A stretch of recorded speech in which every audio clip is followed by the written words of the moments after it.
자, 오늘 말씀의 제목은 생명책에 이름이 기록된 자입니다. 자, 드디어 계시록의 절정을 향하여 달려가고 있습니다. 오늘 계시록 20장 말씀에는 이제 마지막 때 있을 천년 왕국에 대한 말씀이 나오고 또 이어지는 최후의 심판 이야기가 나옵니다. 우리가 지난 시간에 마귀의 배후에서 조종당하던 이 바벨론 세상이 이제 완전히 멸망을 당한 장면을 보았습니다. 그러고 나서 이제 그 바벨론을 장악하고 있던, 조종하고 있던 이 사탄, 마귀도 이제 무저갱이라고 하는, 헬라말로 아비소스라고 하는데요.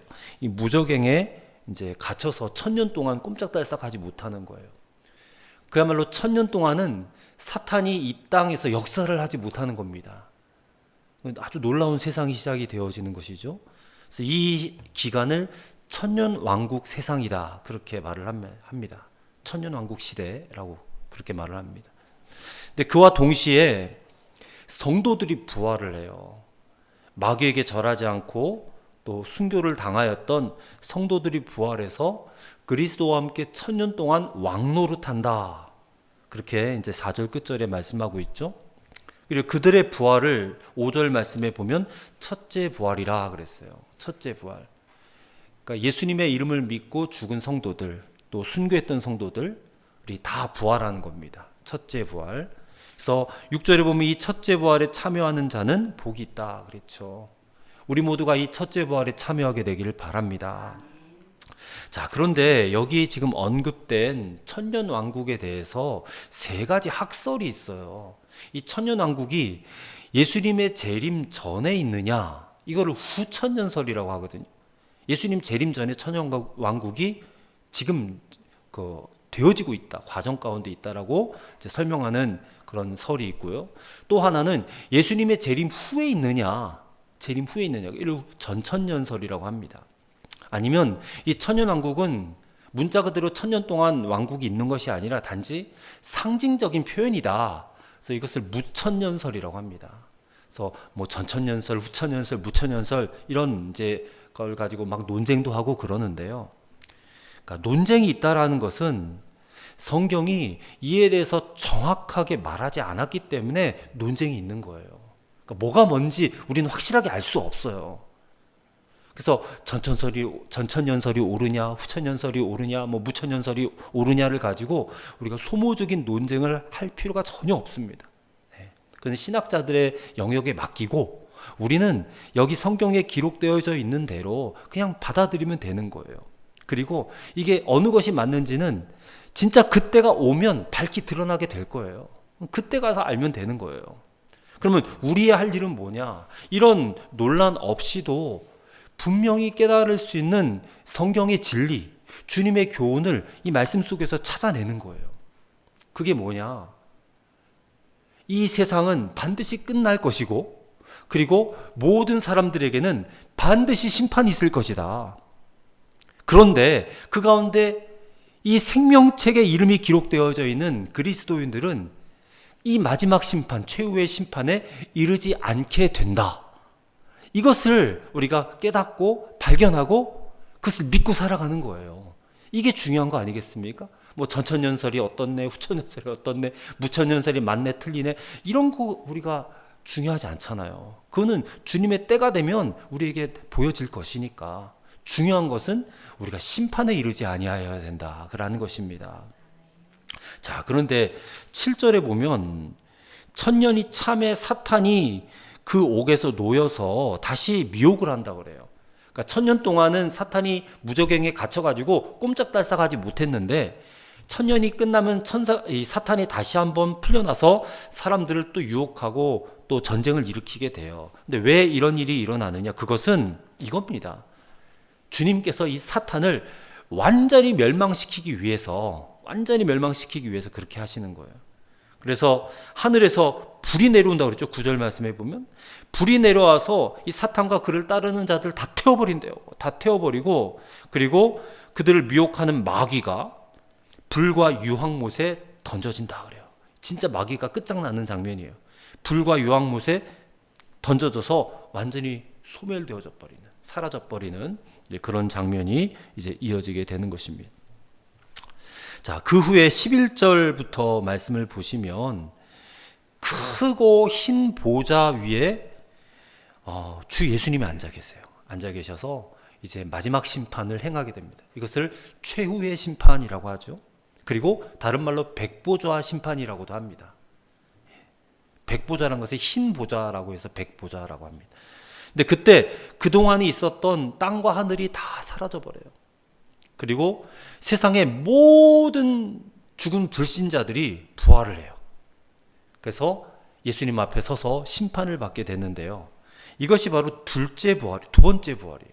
아까 첫째 부활은 성도들의 부활이었는데 여기서 부활하는 것은 이제 불신자들의 부활을 말하는 거예요. 그때 이제 예수님을 사형 운동을 내었던 빌라도도 부활하게 될 것이고, 예수님을 팔아먹었던 가룟 유다도 부활하게 될 것이고, 이 온 세상을 혼란스럽게 만들었던 뭐 공산주의 세력을 이끌었던 뭐 스탈린이나 뭐 모택동이나 김일성이나 이런 이들도 부활하게 될 거예요.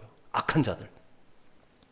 자, 그때 두 종류의 사람으로 쫙 갈리게 되는데, 자, 먼저 성도들이 부활해서 주님과 함께 다스린다 그랬죠. 그 다음에 둘째 부활에 이제 부활한 자들이 이 심판을 받게 되는데, 자, 이 장면을 이미 예수님께서 요한복음 5장 28절 29절에서 이미 예언을 하셨어요. 자, 요한복음 5장 28절 29절에 뭐라고 예언을 하셨느냐면, 무덤 속에 있는 자가 다 그의 음성을 들을 때가 오나니 선한 일을 행한 자는 생명의 부활로, 이게 첫째 부활입니다. 악한 일을 행한 자는 심판의 부활로 나오리라. 이게 둘째 부활이에요. 생명의 부활이냐 심판의 부활이냐. 여러분과 저는 생명의 부활에 참여하게 될 줄을 믿습니다. 우리는 심판의 부활에 들어가면 안 돼요. 안 돼요.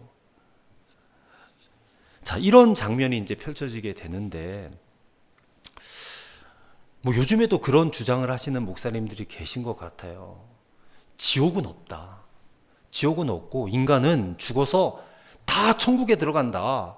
왜 그렇게 주장을 하느냐면, 하나님이 사랑의 하나님인데, 사랑의 하나님이 아니 예수님을 믿지 않았다고 해가지고 사람들을 다 지옥에 보낼 리가 없다라는 거예요. 그래서 그 이야기를 주장하면 많은 사람들이 정말 그렇지, 하나님이 사랑의 하나님인데 어떻게 인간들이 예수를 안 믿었다고 다 지옥에 들어보낼 수 있느냐, 그건 말도 안 된다, 사랑의 하나님이라면 그럴 수 없다 하면서 동조해요. 근데 여러분도 그렇게 생각하십니까? 사랑의 하나님이 지옥 같은 건 안 만들어 놨어. 지옥은 그냥 겁주려고 사람이 만들어 놓은 이야기야. 하나님은 다 우리를 천국으로 들여보내실 거야. 여러분 다 그렇게 생각하십니까? 근데 우리 중에 누구도 천국과 지옥을 가본 사람이 없기 때문에 아마 이 이야기를 얘기하면 아마 큰 논쟁이 벌어질지도 몰라요. 자, 그런데 우리에게 중요한 것은 뭐냐? 예수님이 뭐라고 말씀하셨는가? 그게 중요한 거거든요. 자, 예수님이 뭐라고 말씀하셨는지 마태복음 10장 28절에 예수님이 이런 말씀하셨어요. 몸은 죽여도 영혼은 능히 죽이지 못하는 자들을 두려워하지 말고 오직 몸과 영혼을 능히 지옥에 멸하실 수 있는 일을 두려워하라 그랬어요. 자, 예수님의 이 말씀을 읽으면 몸과 영혼을 능히 지옥에 멸하실 수 있는 그분이 누굽니까? 하나님 아니에요? 그럼 하나님이 지옥을 만들어서 몸과 영혼을 능히 지옥에 멸하실 수 있는 분이라는 거잖아요.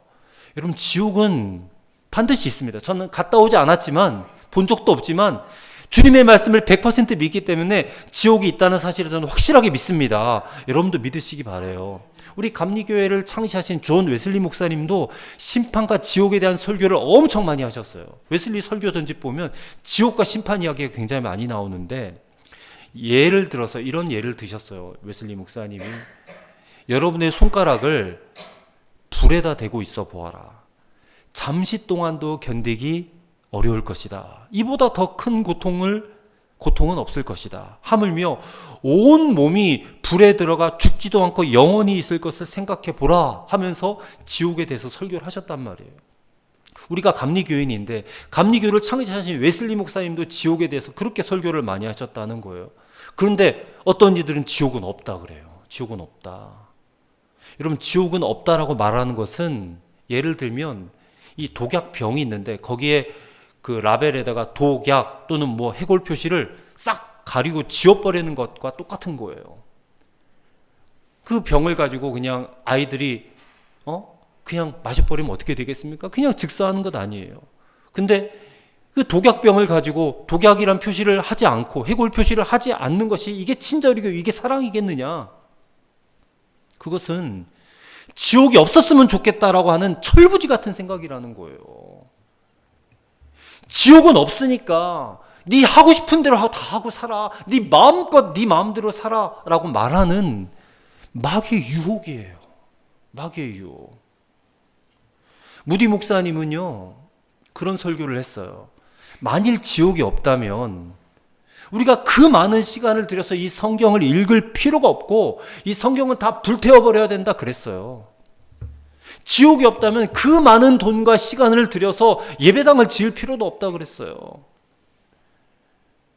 여러분, 지옥이 없다면 우리가 교회에 앉아서 예배를 드릴 이유도 없습니다. 사실 그냥 나가서 그냥 놀죠. 뭐 마음껏 즐기고 이 귀한 일요일 아침에 그냥 푹 쉬고 그러고 있지. 왜냐면 다 천국 갈 건데, 뭐하러 여기 와서 예배드리고 있습니까 우리가.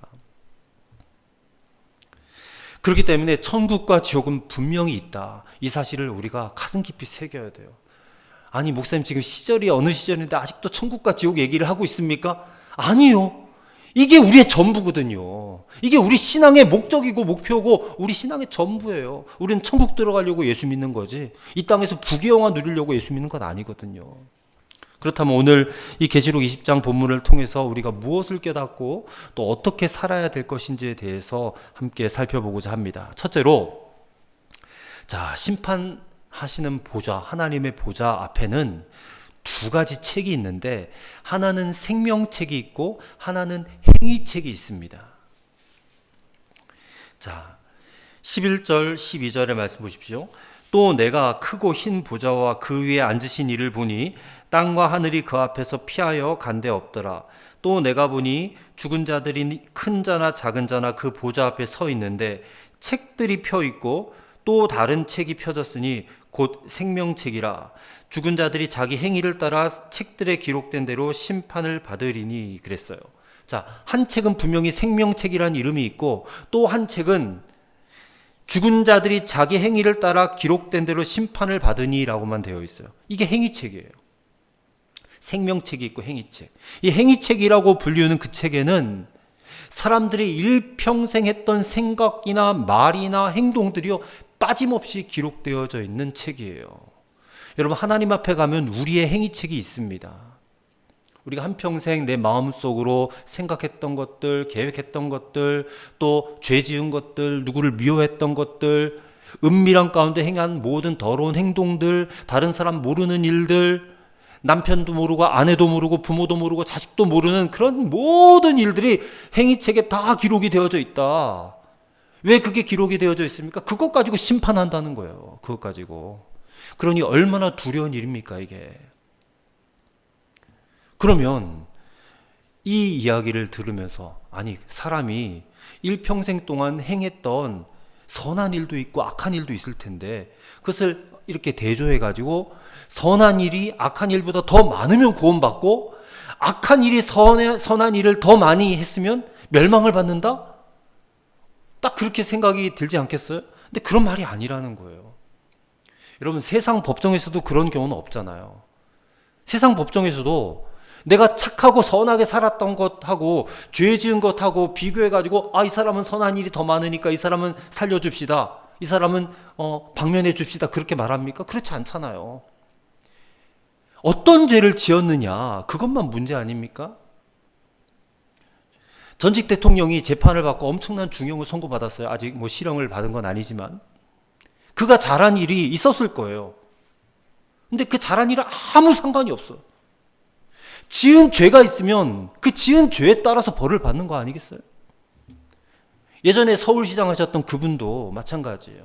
그분이 과거에 어떤 선한 일을 많이 했다 할지라도 그것이 자신의 과오를 덮을 수는 없는 거예요. 죄를 지었다면 마땅히 벌을 받아야 되는데 그 벌을 받기가 싫어서 스스로 목숨을 끊었잖아요. 그래서 비록 이 땅에서 심판은 그가 면했을지 모르지만 하나님 앞에 가서는 숨길 수가 없는 거예요. 하나님 앞에 가서는 그가 지은 죄로 말미암아 심판을 받게 될 거예요. 그렇기 때문에 뭐 선한 일을 많이 했냐, 악한 일을 많이 했냐, 이게 중요한 게 아니에요. 죄를 지었느냐 안 지었느냐, 그게 중요한 것이지. 근데 하나님 앞에는요, 또 하나의 책이 있는데 그 책은 바로 생명책이에요. 이 생명책에 이름이 기록된 사람은 놀라운 사실입니다. 심판을 받지 않아요. 심판이 면해져요. 그리고 바로 영생으로 들어가요. 여러분, 누가 그런 복을 받습니까? 자기 죄를 진정으로 회개한 사람. 예수님께서 내 모든 죄를 다 해결하셔서 나를 위하여 십자가 지시고 부활하셨다라는 그 사실을 믿고 주님을 영접한 사람. 이 사람은 생명책에 이름이 기록이 되어지는데 이 사람은 심판을 면한다는 거예요. 아무리 죄를 많이 졌어도 심판을 면한다는 거예요. 그래서 여러분, 이 이야기가 바로 복음 아닙니까? 복음? 너무나 쉽고 간단한 일이에요. 예수 그리스도가 나의 죄를 대신해서 십자가에 달려 죽으셨다가 부활하셨다는 사실을 믿고 그분을 영접하는 것. 우리가 다 이 복음을 믿는 자들 아닙니까? 이 성경에 기록되어져 있는 이 백보자 심판, 이 최후의 심판을 정확하게 알고 계셔야 돼요. 잊어버리시면 안 됩니다. 이것을 정말 알고 믿는다면 저와 여러분의 이름이 그 생명책에 기록되어져 있는 것보다 더 큰 축복은 없습니다. 더 큰 축복은 없어요. 왜 그렇습니까? 지옥 불못에 던져지지 않을 것이니까. 이보다 더 큰 기쁨이 여러분 어디 있겠어요? 없어요. 가장 놀라운 기쁨이고 엄청난 축복이라는 거예요. 근데 이것을 모르고 사는 사람들이 너무너무 많습니다. 그래서 이것을 알려줘야 돼요. 우리만 알고 있으면 안 돼요. 요한계시록 20장에 기록되어져 있는데 이거는 무슨 전설과 같은 이야기고 있을지 없을지 확실하지 않은 이야기니까 감히 쉽게 말을 꺼내기가 어렵습니까? 그러면 아직 이 말씀을 믿지 않는 거잖아요. 내가 정말 이 말씀을 진리의 말씀이라고 믿는다면 전하지 않을 수가 없는 거예요. 왜요? 아직도 믿지 않는 내 가족들, 내 사랑하는 지인들, 친구들, 내 자녀들, 그들이 이 말씀을 믿지 않고 이 말씀을 알지 못하고 있다가 그들이 죽어 지옥에 던져지면 어떡하냐는 거예요. 그때 가서 그건 현실이 되는 것입니다. 뜬구름 잡는 이야기가 아니잖아요. 이건 분명히 우리에게 현실로 일어나게 될 일들이에요. 마지막에 하나님의 심판이 있다는 겁니다. 그럼 내 이름이 여기에 기록되어 있다고 나만 안심하고 있으면 되겠느냐? 내 사랑하는 가족들, 내 자녀들, 그들의 이름도 이 생명책에 기록이 되도록 해야 되지 않겠냐?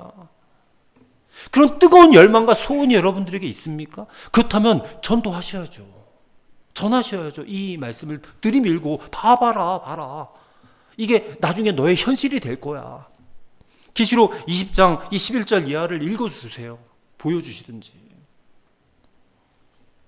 전도를 망설이고 있을 이유가 전혀 없어요. 지금 마지막 때를 살고 있어요. 우리가 언제 주님 오실지 모릅니다. 그러면 그때 되면 다 끝나는 거거든요. 그래서 지금 너무 다급하고 시급해요. 우리가 이 마지막 때 시급하게 전해야 될 복음은 정말 원색적인 복음이 돼야 돼요. 이 천국과 지옥의 복음을 전해야 됩니다. 믿으면 천국이고 믿지 않으면 지옥이다. 우리 옛날에 그 80년대 90년대 지하철에 가면 예수천당 불신지옥, 저는 이게 원색적인 복음 아닙니까? 요즘에 그렇게 전도하면 사람들이 다 막 욕하고 그러는데 진짜 하나님 심판대 앞에서도 그렇게 욕할 수 있는지 보자고요. 그때 가서. 가장 정확한 복음을 말하는 거거든요. 예수 천당 불신지옥의 가장 정확한 복음이다 이 얘기예요. 세례 요한이 처음 사역을 시작하면서 외친 일성이 뭡니까? 회개하라, 천국이 가까웠다 그랬어요.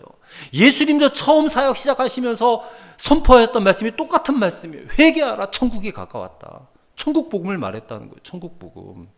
근데 이제는 정말 끝이 다 됐단 말이에요. 은혜의 문이 닫히는 거예요. 열려져 있는 시간이 얼마 남지 않았어요. 그렇기 때문에 이 행위책으로 심판받고 불못에 들어가지 않을 수 있는 유일한 길이 있다. 그 길은 예수님이다. 예수님을 믿고 구원받아라. 이 생명의 동아줄을 붙잡아라. 여러분 반드시 말하셔야 됩니다. 놓치지 마세요. 나중에 땅을 치고 후회하지 마세요. 둘째로, 생명책에 이름이 기록된 자는 예수님과 동행하는 삶을 살게 되어 있다라는 겁니다. 자, 저도 옛날에 이런 좀 의문을 가졌던 적이 있어요. 예수 믿는 사람은 죄를 아무리 많이 지어도 천국 가고, 예수 안 믿는 사람은 착하고 좋은 일을 많이 해도 지옥 간다. 저도 조금 흔들렸어요. 예수 믿는 사람은 막 수만 가지 죄를 져도 천국 가고, 예수 안 믿는데 착하게 사는 사람들은 지옥 간다? 여러분 어떻게 생각하십니까? 이게 예수 안 믿는 사람들이 가장 듣기 싫어하는 말이거든요. 근데 이게 엄밀히 말하면 말이 안 되는 말입니다. 말이 안 되는 말이에요. 생명책에 이름이 기록되면 세상 사람들보다 죄를 더 많이 지어도 천국 간다. 그런 일 결코 없습니다, 여러분. 결코 없어요. 생명책에 이름이 기록되었다는 것은 생명을 가진 사람이라는 뜻이거든요. 생명을 가진 사람이에요. 근데 그 생명이 뭡니까? 그 생명은 예수 그리스도이십니다. 요한일서 5장 12절에 아들이 있는 자에게는 생명이 있고 아들이 없는 자에게는 생명이 없다 그랬어요. 그러니까 그 아들을 가진 자, 그 아들을 마음속에 품은 자가 생명이 있는 거예요. 그래서 생명책에 내 이름이 기록되었는지를 어떻게 알 수 있느냐? 내 안에 그분이 있는지 없는지를 보면 알거든요. 예수님이 계신지 안 계신지. 고린도서 13장 5절에 너희가 믿음 안에 있는가 너희 자신을 시험하고 너희 자신을 확증하라. 예수 그리스도께서 너희 안에 계신 줄을 너희가 알지 못하느냐 그랬어요. 그래서 이 생명 대신 예수님이 내 마음에 들어오시도록 영접하라, 모셔드려라, 그렇게 또 강조하는 거예요. 예수님을 내 마음에 모시고 그분을 영접하고 살면 그 사람이 과연 어떤 삶을 살겠습니까, 여러분? 진짜 세상 사람들보다 죄를 더 많이 짓고 살겠어요? 그렇게 살 수 없어요. 어떻게 그렇게 삽니까? 예수님을 내 마음에 모시고 사는데 어떻게 죄를 두려움 없이 그렇게 지을 수 있겠느냐? 창피해서라도 못해, 창피해서라도. 생명책에 이름이 기록된 자는요, 세상 사람들과 다르게 살 수밖에 없어요. 마태복음 7장 21절 말씀에 예수님께서 나더러 주여 주여 하는 자마다 다 천국에 들어갈 것이 아니라 하셨어요. 하나님 아버지의 뜻대로 행하는 자라야 들어갈 것이라 그랬습니다. 지금 우리 안에 생명 되신 예수 그리스도가 계신 것을 알고 그 예수님과 동행하게 되면 저와 여러분은 의롭게 살 수밖에 없어요. 그 사실을 믿으시기 바랍니다. 의롭게 살 수밖에 없어요. 죄 지을 수 없습니다. 두려워서 어떻게 짓습니까, 여러분, 죄를? 그런데도 강심장인 사람들이 있긴 하더라고요. 예수님을 마음에 모시고서도 은밀하게 죄를 짓고 거짓말도 하고 음란하게 살고 이런 사람들이 있긴 있더라고요. 근데 사실상 저는 안 믿는 사람이라고 생각합니다. 그런 사람들.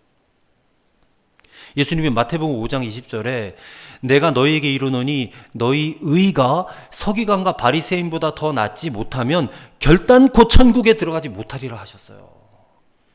너희 의가 서기관 바리새인들, 이 사람들 철저하게 율법 지키는 사람들인데 이 사람들보다 더 나은 의를 갖지 못하면 천국에 못 들어간다 그랬어요. 마태복음 25장에도 보시면 구원받을 자와 멸망당할 자를 구분하는 기준이 명확하게 제시가 되어 있어요. 그게 뭐냐면 의롭게 살았느냐 의롭지 않게 살았느냐예요.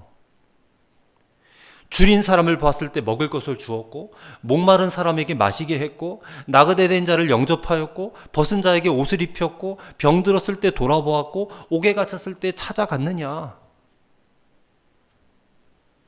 그러면 아니 목사님 구원은 믿음으로 받는다고 했잖아요.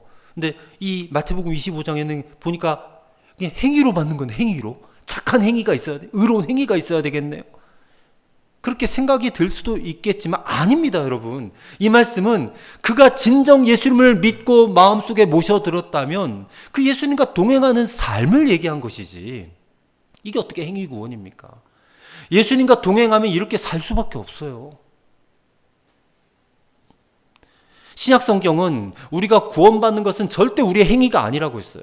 우리의 믿음이라고 분명히 언급을 했습니다. 에베소서 2장 8절 말씀에 너희는 그 은혜에 의하여 믿음으로 말미암아 구원을 받았으니, 갈라디아서 2장 16절도 사람이 의롭게 되는 것은 율법의 행위로 말미암음이 아니요 오직 예수 그리스도를 믿음으로 말미암는 줄을 알므로 우리도 그리스도 예수를 믿나니 했어요. 디도서 3장 5절에서 우리를 구원하시되 우리가 행한 바 의로운 행위로 말미암지 않고 오직 그의 긍휼하심을 따라 중생의 씻음과 성령의 새롭게 하심으로 하셨다 했어요. 분명히 믿음으로 구원받는다고 말씀하고 있어요. 그런데 신약 성경에 또 다른 구절들도 있어요. 하나님께서 사람을 그 행위대로 심판하신다라는 말씀도 있어요.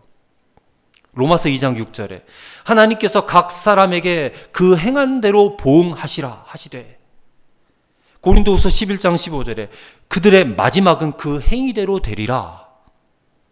그리고 계시록 2장 23절에도 내가 너희 각 사람의 행위대로 갚아주리라. 그리고 오늘 본문의 12절도 죽은 자들이 자기 행위를 따라 책들에 기록된 대로 심판을 받는다 했어요. 자, 그러면 믿음으로 구원받는다는 얘기도 있고 행위로 심판을 받는다는 얘기도 있고, 그럼 어쩌란 말이에요. 구원은 믿음으로 받고 심판은 행위를 따라 받느냐 그 말입니까? 여러분, 그렇지 않아요. 그렇지 않습니다. 마태복음 25장에 나오는 행위라는 것은 일반적인 착한 행실을 말하는 게 아닙니다. 어떤 도덕적인 그런 행위를 말하는 게 아니에요. 그 행위는 예수님을 믿는 믿음으로 그분과 동행함으로 나오는 믿음의 행위예요. 믿음의 행위. 주님의 은혜를 값없이 받았잖아요. 값없이 받음으로 구원을 받았어요. 그러면 받았으면 감사하잖아요. 그 감사로 행하는 행위를 말하는 것이지, 구원받기 위해서 행하는 행위가 아니라는 겁니다. 이 부분을 정확하게 여러분 인지하고 계셔야 돼요. 많이 선행을 해야 구원받는다라고 가르치는 그런 교파들도 있어요. 그런 종교들도 있고. 근데 우리 기독교는 그런 게 아니라는 겁니다. 값없이 부어주시는 은혜로 말미암아 우리가 손을 내밀어, 그것이 믿음이거든요. 손을 내밀어 구원을 받아요. 그럼 구원을 받았으면 어떻게 살 것인가도 중요하잖아요. 구원을 받았으니까 구원받은 자답게 살 수 있도록 그렇게 성령께서 가르쳐 주시고 이끌어 주시거든요. 그것을 우리는 주님과 동행한다라고 말을 하는 거예요. 주님과 동행함으로 우리의 착한 행실이 드러나게 되는 것이죠. 그래서 성경이 말하는 이 착한 행실, 선한 행위는요, 사실상 율법이 요구하는 이상입니다. 그리고 오직 예수님을 믿는 성도만 그 믿음에 따라서 하나님과 이웃에게 선을 행할 수가 있어요. 착한 행실. 그래서 성도의 착한 행실은요, 예수님을 떠나서는 있을 수 없어요. 오직 예수님과 동행해서만 나오는 것이다. 그래서 야고보서 2장 22절 말씀처럼 행함으로 그 믿음이 온전하게 되는 거예요. 행함으로 그 믿음이 진짜 믿음인지를 분별하게 되는 거예요. 그래서 여러분, 생명책에 저와 여러분의 이름이 기록되었다고 저는 믿습니다. 그러면 우리의 이름이 기록되어 있으니까 우리가 본래 처음부터 의롭고 사랑스럽고 거룩하고 그렇게 해서 구원받았다는 것이 아니에요. 우리도 역시 이 죄가 가득해요. 죄성을 가지고 있고 혈기도 있고 정욕도 있고 음란도 있고 거짓의 충동도 있어요. 넘어질 때도 있어요. 하지만 여전히 우리에게는 값없이 부어주시는 주님의 은혜가 있어요.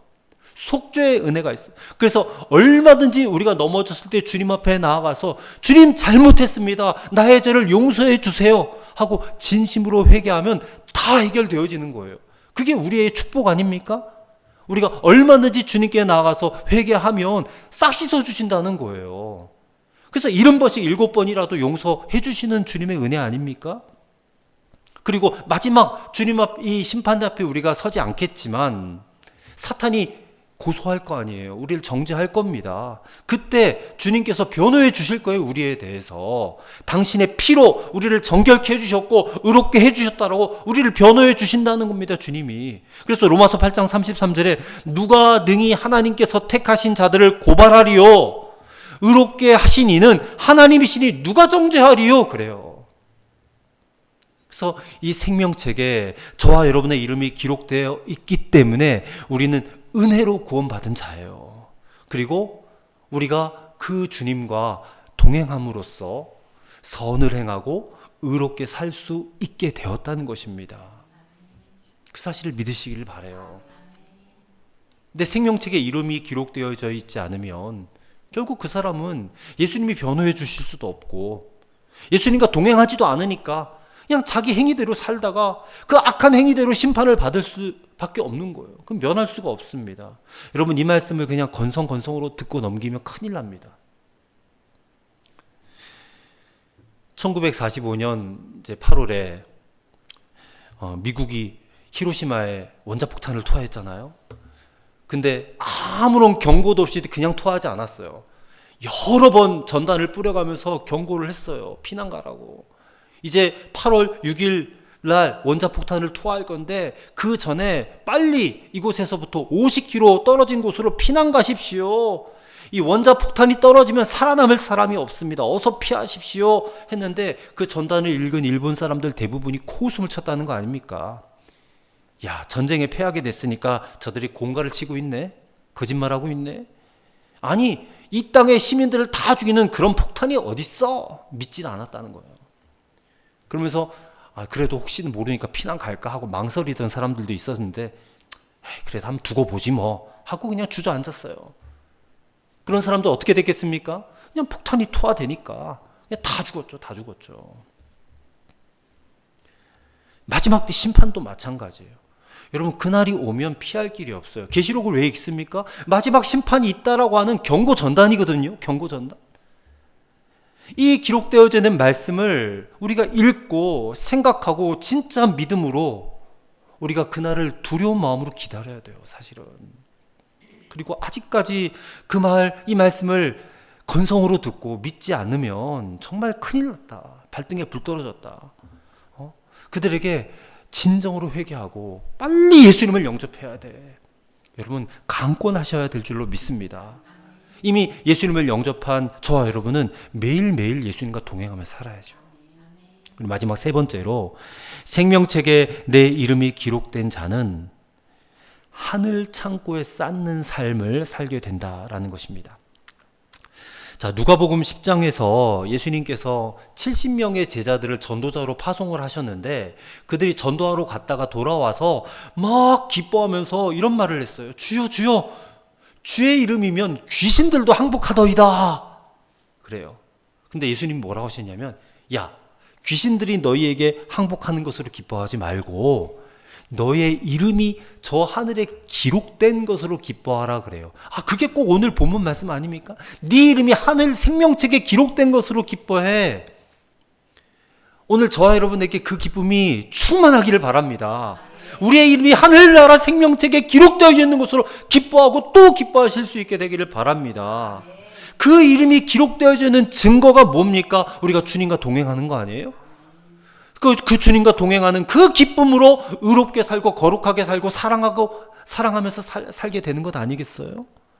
그 기쁨 때문에 우리에게 찾아오는 그 어떤 고난도 환난도 기쁨으로 이겨낼 수 있는 것 아니겠어요? 지금 당장 어려움이 있다 할지라도 낙심할 이유가 전혀 없다니까요. 왜 낙심합니까? 왜? 우리 이름이 저 하늘나라에 기록되어져 있는데 얼마든지 이기게 하시고 얼마든지 극복하게 하시는 줄로 믿습니다. 계시록 3장 5절입니다. 이기는 자는 이와 같이 흰옷을 입을 것이요 내가 그 이름을 생명책에서 결코 지우지 아니하고 그 이름을 내 아버지 앞과 그의 천사들 앞에서 시인하리라 했어요. 시인하리라. 이름을 생명책에 기록이 되어졌으니까 예수님께서 아버지 하나님 앞에서 우리를 시인하시겠대. 이 사람은 내가 값주고 산 내 사람입니다. 내 사람입니다라고 주님이 시인해 주신대요. 그러니 이런 보장을 받은 저와 여러분이 얼마나 행복한 사람입니까? 그래서 이렇게 주님과 동행하는 사람은 하나님 나라에서 이런 큰 상급이 있다는 것을 여러분 꼭 믿으시기를 바랍니다. 그럼 우리는 어떻게 살아야 됩니까? 우리가 죽을 때에 그 어떤 것도 가지고 갈 수 없잖아요. 우리 손에 쥐어진 것들 가지고 갈 수 없어요. 하지만 먼저 보낼 수는 있습니다. 먼저 보낼 수는 있어요. 혹시 우리가 이민을 가게 될 때 한번 생각해 보면 이해가 될 거예요. 자, 이삿짐은 배로 먼저 붙이잖아요. 그리고 우리 몸만 비행기 타고 이제 입국을 해서 미리 붙인 그 이삿짐을 찾는 것과 똑같아요. 자, 우리가 천국으로 먼저 보낼 수 있는 것들이 무엇이겠습니까? 주님을 뜨겁게 사랑했던 것, 성도를 뜨겁게 사랑했던 것, 교회를 위해서 헌신했던 것, 주님을 위해서 고난당했던 것, 그리고 용서하고 사랑했던 것들, 이와 같은 것들이 하나님 나라에 우리가 먼저 보낼 수 있는 거예요. 그게 천국 창고에 쌓여져 있는 거예요. 우리가 딱 가서 그거를 보면 얼마나 기쁘겠습니까? 이게 다 사라지지 않고 다 쌓여져 있구나. 그래서 예수님이 마태복음 6장 20절에서 오직 너희를 위하여 보물을 땅에 쌓아두지 말라. 그 보물을 하늘에 쌓아두라. 거기는 좀이나 도둑이나 뭐 동록이 해하지 못하고 도적이 구멍을 뚫지도 훔쳐가지도 못한다. 이게 새로운 생명을 가진 사람의 기쁨이자 축복이라고 저는 믿습니다. 오늘 우리가 하늘 창고에 쌓는 그런 사람이 되어서 그것이 우리의 엄청난 기쁨이 되기를 바라요. 내 이름이 하나님 나라 생명책에 기록되어져 있다는 그 확신을 가지고 오늘도 기쁘게 살아가고 내일도 기쁘게 살아가는 그런 저와 여러분 되시기를 주님의 이름으로 간절히 축원합니다.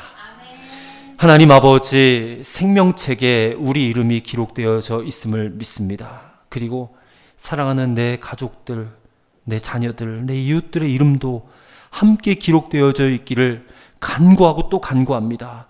우리가 그를 위해서 전도하게 하옵소서.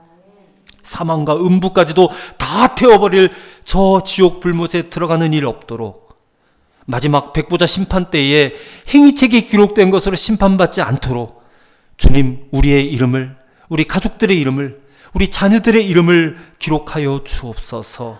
주 예수님을 영접한 자, 곧 그 이름을 믿는 자에게는 하나님의 자녀가 되는 권세를 주신다고 하셨사오니 이 시간 우리 안에 들어와 주셔서 우리와 함께 하시고 우리의 생명이 되어 주옵소서. 예수 그리스도 이름으로 기도하옵나이다. 아멘.